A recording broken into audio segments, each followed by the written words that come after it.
I was speaking about the parents and the children. Wallahi, it's a topic, it's a huge topic. The love. You love your child, you correct the child, but the manner in which to speak with your children. You know, many times, a typical scenario, mom and dad, or sometimes mom, sometimes both of them do not participate in the lives of their children for many years. They don't discuss topics, they are closed. You know, our fathers and our forefathers, their generations were different. They did not used to speak. I've never heard my dad tell my mom, I love you, but I know he probably loves her more than the love we understand when we say I love you to our own spouses. Hey, that doesn't mean I don't love my family. I do, mashallah. But without uttering it, they knew it, and they did not wait for one another to say, I love you. If they did say it, they may have said it behind closed doors. I wonder what their fathers did and their mothers did. Today, every day, if you do not send 20 text messages to your wife or husband, I love you, there will be a mini judgment day when you get back home. End of times. May Allah subhanahu wa ta'ala help us, really. And we have internet, WhatsApp, free calling, free this, but still we don't use it. Send it. Send the roses, it doesn't cost you a thing. You can send a whole garden on WhatsApp, and guess what? It costed you nothing. The only thing that's missing is the smell. I think soon there will be technology. I was reading about it. Wallahi, without a joke, I'm not joking, I'm serious. They are saying that very soon technology will get to the point where you will be able to send the smell through your mobile device. I see people saying, go and read about it. Sheikh Google will confirm.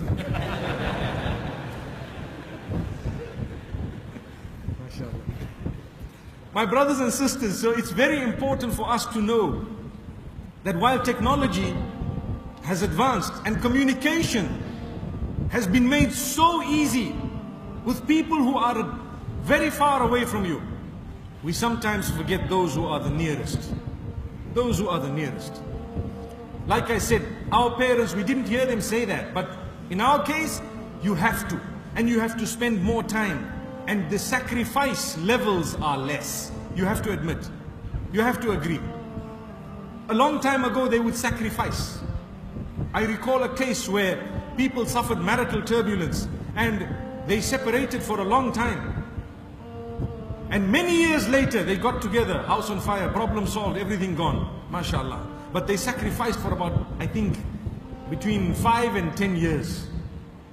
We were very young, but I recall this. And MashaAllah, the problem resolved. Today, 5 to 10 minutes we get irritated, honestly. We cannot handle. Sleeping in the couch, separately, I'm gone. You won't see me out of the gate, out of the door. We're out. May Allah forgive us, really. Love is tested at the time of sacrifice.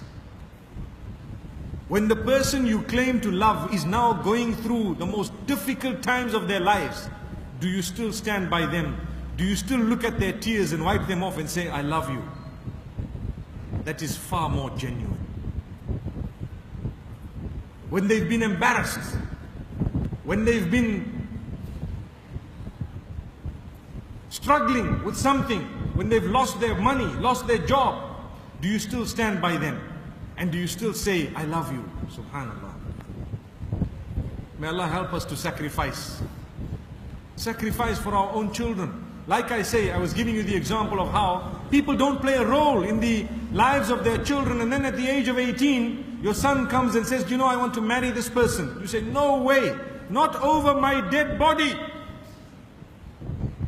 So at night you hear the son getting up for tahajjud, oh Allah, take my father away. Because he needs to go. Such a simple matter. If you were really interested and played a role from the very beginning, you would have guided your child as to what to do and what not to do. And your child would have come to you not when it's too late. Your daughter comes to you and says, you know what? Astaghfirullah, may Allah forgive us. And may Allah subhanahu wa ta'ala not do that to us.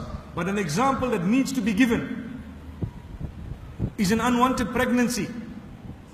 Will your child come up to you to confess or to say, I need your help, Dad. I need your help, Mom. If that's the case, there is love between you. You need to get up and help them. If you don't, they will get help from somewhere else. You may lose them even as a Muslim. They made a mistake, very bad.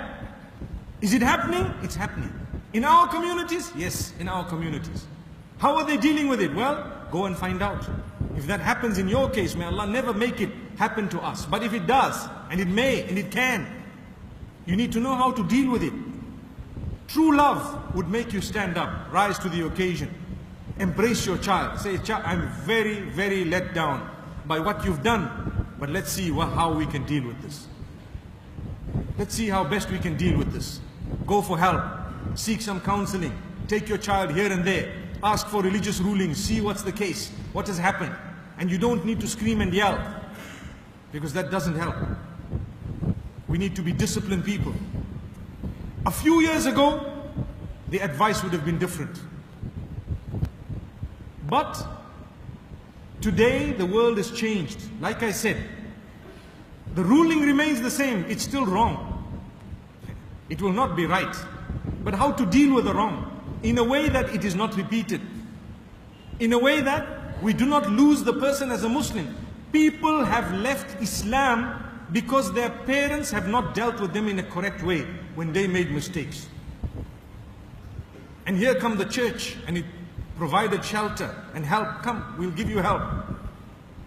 So the people converted. Wallahi, I know of cases. Why should that be the case?